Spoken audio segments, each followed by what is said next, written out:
Welcome to BizTech. Today we're going to take a look back at 2013 and do some projections for what to watch for in 2014, so stick around.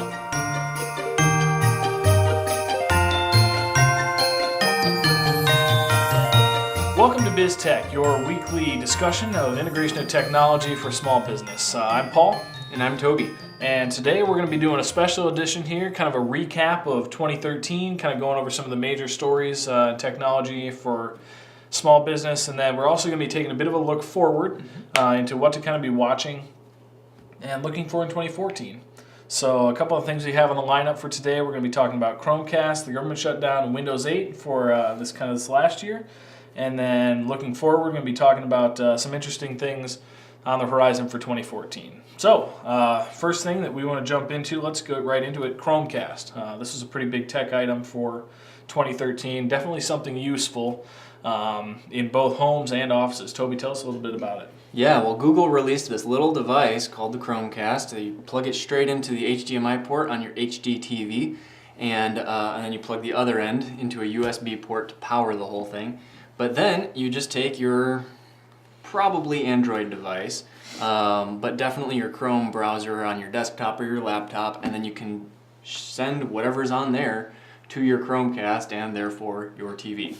Very cool, very nifty way to share whatever you're viewing. If you need to show somebody a web page, you just want to share a YouTube video, pictures that you've got in Google Plus, whatever.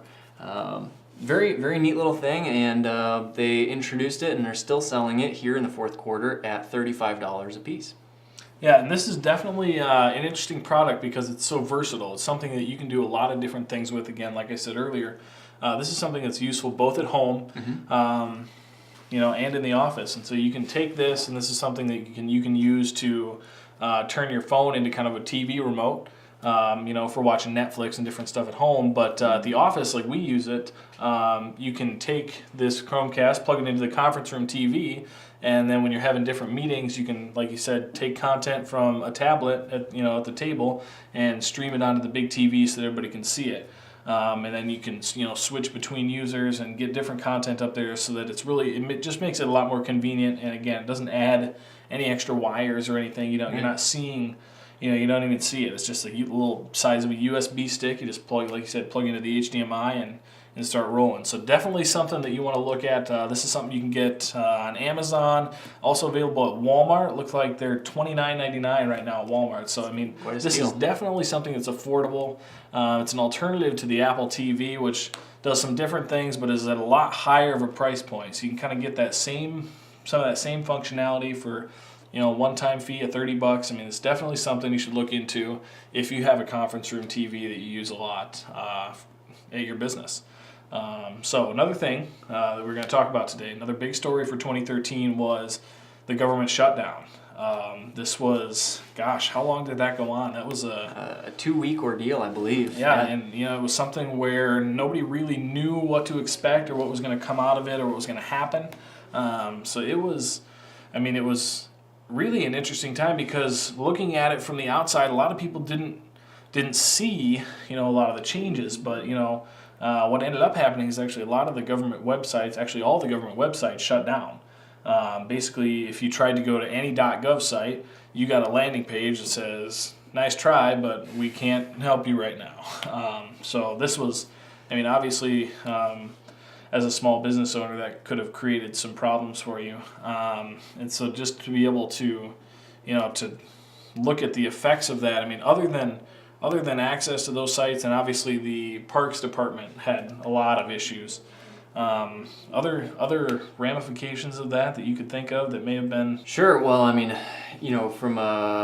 from a larger business perspective, we've got the economic impact that was. Yeah. The businesses on the way to a park certainly created problems for them.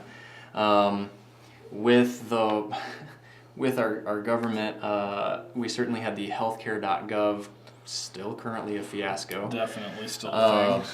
And so nobody really knows how or when that's really actually going to be fixed, but that is definitely, I'm sure the government shutdown has played into that on some level. We obviously don't have the details of that, but I'm sure it played in somehow. Yeah, I mean, it definitely didn't help. Sure. And the healthcare.gov website, if you're not too familiar with that scenario, basically the government put a lot of money into this website for people to be able to sign up for the new healthcare system. And the website has had all kinds of problems with, traffic overflows causing it to not function properly and people being unable to sign up. This is just something that has been a bit of a problem, and is definitely one of the bigger stories affecting a lot of both individuals and, again, business owners dealing with not being able to have access to the different website, different online government resources that normally they would have because of that. But definitely one of the bigger stories of 2013. Another big story, shifting gears a little bit, but staying on the track of talking about things that didn't work quite as they planned. Windows 8. That was probably near the top of the list of 2013 flops. I would think. Unfortunately, Windows went a completely different direction. I'm not sure that the direction was a complete fail, but at the same time, the product itself really didn't go over all that well. A lot of difficulties, especially at launch, the first launch of Windows 8. I mean, they had a lot of problems with users experiencing. It just really getting in when they installed the operating system, experienced a lot of problems with it, like it just freezing up and deleting data and programs and stuff, and people losing files. It was really just a big fiasco. Yeah, certainly. And something that a lot of people probably didn't realize was there are certain versions of Windows 8 that weren't compatible with their Windows 7 programs. So they would get this fancy new laptop and whatever, and then they go, I can't use this program, why not? Well, it's not a full version, really, of Windows 8. It was Windows 8 RT. Really? Yeah, and a lot of people were unhappy with that, and that created a lot of problems, and really, again, put another ding in Microsoft's, and their, kind of on their appearance, that, not necessarily been a good last couple of years for them. Windows 7 did really well, and I think this Windows 8 situation really gave people a greater appreciation for the operating system that Windows 7 is. They have made some improvements. They've been continuously kind of making it better along the way. And again, I don't think the whole thing is a loss, because what they did discover is that on their Surface tablets, while they may be overpriced, on any of the mobile devices that are running this Windows 8 platform, it really does a great job. I mean, it's definitely something that's very effective for that niche. I mean, for the tablet PC hybrid region, this is something that was, honestly, it did very well at that. The problem was that they didn't really differentiate it between that and the non-touchscreen PCs. Yeah. So Windows 8 overall, really you have to split it into two different pieces. You have to look at it from the tablet perspective, and then you have to look at it from a desktop perspective. From the desktop side, you probably don't want it. So if you're looking at making considerations at the end of the year here about buying hardware, on a laptop side or on a desktop PC side where you're not looking at a touchscreen, I'm going to suggest Windows 7. But if you're looking at maybe kind of a hybrid or a tablet kind of device, Windows 8 is definitely something that you could take advantage of. There's kind of our thoughts and kind of some of the bigger stories of 2013 that we had kind of talked about in some of our other old videos. You can check out the Salcha archives for those. They may be on there. You may be able to track them down if you look for some of the old BizTech episodes. But let's move on. 2014. What are some of the things we're expecting? We got a couple of different topics on the list here. One of the ones I want to start with. In a couple weeks ago, we saw kind of this online emergence of Coin. You want to tell us a little bit about that? Yeah, Coin is a little device that's about the size of a credit card. And, well, it is the size of a credit card. But you can store multiple credit cards inside of just the one. So then there's a little button on it. You flip through until you get to the one that you want, and then you hand that one over to whoever is swiping your card. And that way you can take your business card, your Visa, your MasterCard, your American Express, all of those with you, and you got your Diner Club with you while you went out to eat. That's fortunate, so you flip to your Diner Club, there you go, ready to go. So that's kind of neat, but they've run into some problems with that. There's a lot of compliance issues, security things that they haven't taken into account. there's just a lot of complications that they haven't figured out yet. And this is something that is definitely one of those wow ideas. I mean, this is something that people are really going to jump onto right away. You've seen that in the Kickstarter campaign. They did very well, brought in a lot of money. They've even got some venture capital backing at this point. They've done well on the support side. They've seen that people are willing to support this idea. This is definitely something that has a lot of upside. Now it's just a matter of making it a reality. So this is something we're definitely going to want to watch in 2014, just to see if those troubles with compliance and then the security side of things, if they can get all of that figured out and get this product to market, this is going to change. I truly believe that this is something that can get in the hands of the consumer. This is going to change merchant services and credit card processing. So definitely something to keep an eye on is going to be Coin, as far as the ability to put all the credit cards onto one device. So we'll move on from that. Moving forward, we're going to talk a little bit about a couple of different phone companies here. The first one I want to bring up is Republic Wireless. This is a company that is really more of a service provider, and they are really, I think, going to push the competition to a whole new level. And really bring the big three and make them up their ante. Yeah, and if you're not familiar with Republic Wireless, basically what they offer is they offer a couple different phones, but only those two phones. And their whole premise is that you spend most of your day at a Wi-Fi place. So rather than using the cell towers for all of your data and your voice and your text messages and all of that bandwidth, instead use the Wi-Fi. Somebody's paying for it already, whether you're at your home or where you work or whatever. So use that first, and then if it's not available, then fall back to a cellular tower. So they're able to really cut costs because they don't have all that network overhead in cell towers and the upkeep from that and everything. So they have plans that start as cheap as like $5 and $10 a month, which is just unheard of. And that's for unlimited talk and text are those two plans. And who does that? I mean, that's especially when you start looking at the price points that they're looking at bringing to market. These are plans that are literally 500% cheaper than the current competitors. And right now, I mean, you look at the big providers, and you don't really have an alternative. No. And Republic Wireless is kind of bursting onto the scene a little bit, and they're picking up some momentum as people are catching on to the fact that, wait, I don't have to pay $150 a month for my family's phone bill, because it's gotten to that point where right now, I mean, if you want talk and text, which are your bare minimums anymore, you have to buy a phone with a data plan on it. So, I mean, you're looking at $50, $60 a line already. Starting. Right, and that's your frills. That's your bare minimum, no frills, no overages on data and things like that. I mean, so this is something that is really going to change the way, or at least make the other companies change the way that they provide service. So Republic Wireless, definitely something to watch in 2014 in kind of the cell phone industry. Speaking of changes and cell phones, let's talk about another company, BlackBerry. Haven't done so well recently. They made kind of, I believe it was a Q4, maybe late Q3 push. They launched, I believe, a new phone, as well as a new product. Nobody's talking about it. Nobody's using it. Nope. They're not selling anything. Or do you see, I mean, start with maybe, what are some of their problems? And then are they even going to make it through 2014? Will we see BlackBerry at the end of 2014?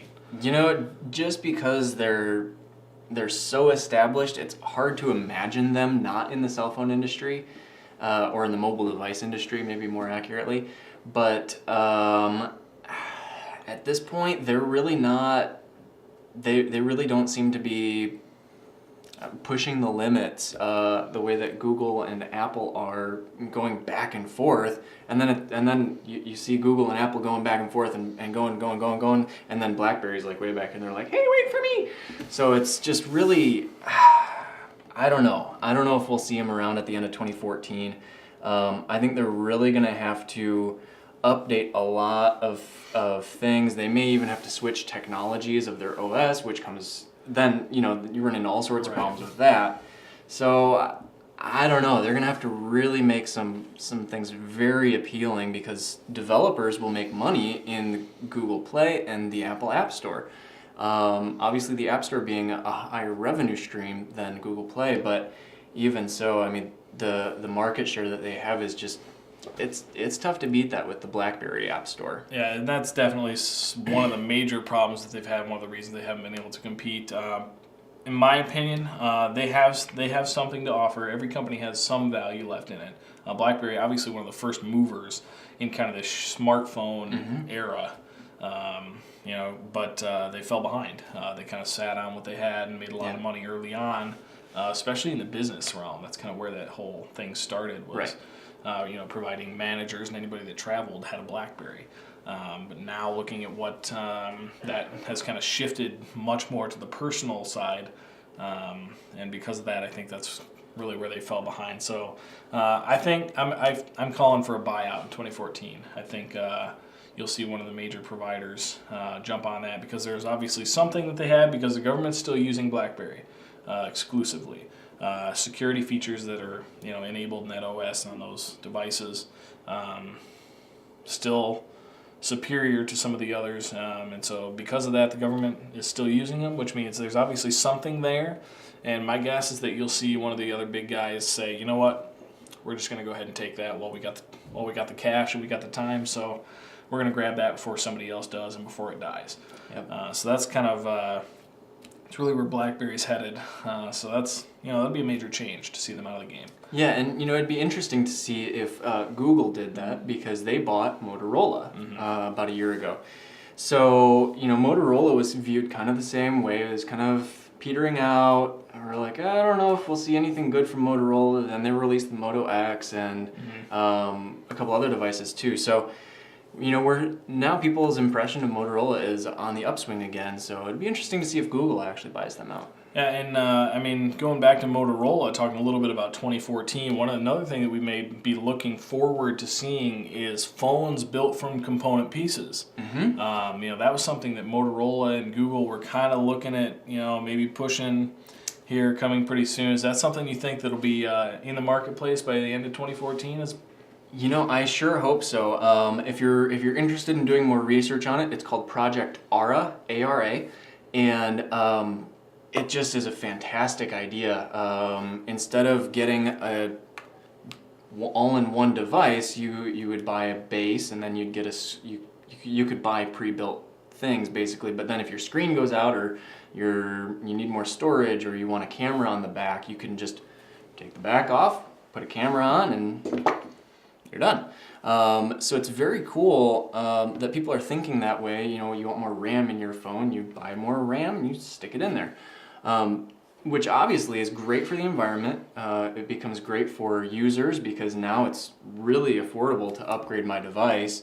I can get a higher res screen or whatever. So, I really hope that Motorola does something with that. We also caught wind of phone blocks.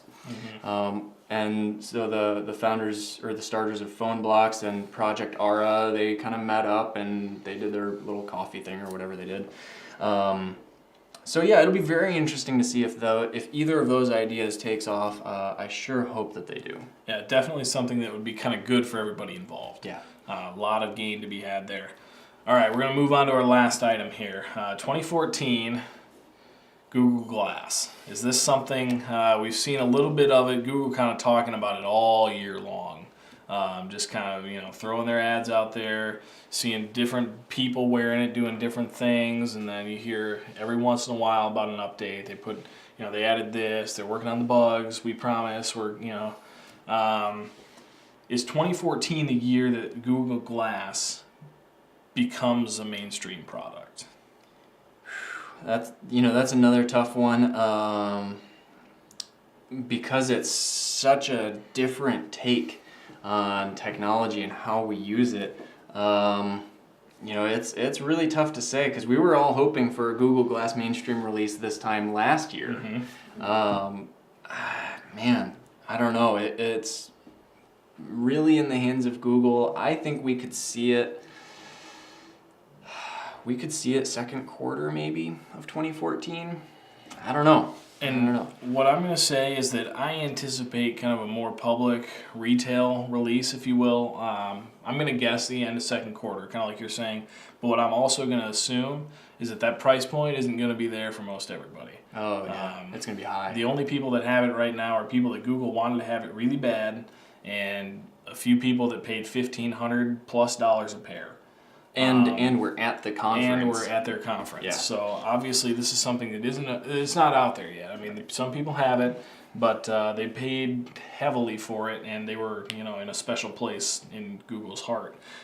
So right now, it's not really out there like right by now. Most people anticipated it would be. So my thoughts are by the end of 2014, it's still not a mainstream product. You won't see it out there like you see tablets right now. That's the assumption that I'm going to go with. I don't know, because of the time and how drawn out this has been, I don't know that it'll ever become as popular as tablet and mobile devices are now. I think that people are now exposed to the idea. They've been exposed to that idea so long that while they're not surprised if they see it, but at the same time, I don't know that it's already old. Google Glass is old. It's something people know about. It's something people are familiar with, even though they can't have it, and not everybody has it. I don't know that it's something that's going to take off like these other products have. So it'll be interesting to see where that goes in 2014, and what Google decides to do with it. Because really, like you said, it's kind of up to them. So I guess we're going to do, what we do best at the end of the show, which is we're going to give you some tips to leave with. So, Toby, do you have the last tip of 2013 for us? I had one and I forgot it. Why don't you go first? I'm going to give you mine. Here's what I have to say. Leaving 2013, I'm actually going to give you a bit of a challenge with my tip. My tip for you and my challenge is going to be to make a New Year's resolution at the beginning of the year. Going into 2014, I want you to try to stop using Internet Explorer. My guess is that if you go a full month, if you can make it through January using browsers other than Internet Explorer, you will never go back to it, and you will make the lives of hundreds of web developers all over the United States and the world much happier people. So stop using Internet Explorer, make it a New Year's resolution to get off of that browser. I drink to that. Anything you'd like to add? Sorry, I didn't have time to hold down the whole thing. Yeah. My tip for 2014 would be April 8th, we're going to be seeing the end of Windows XP.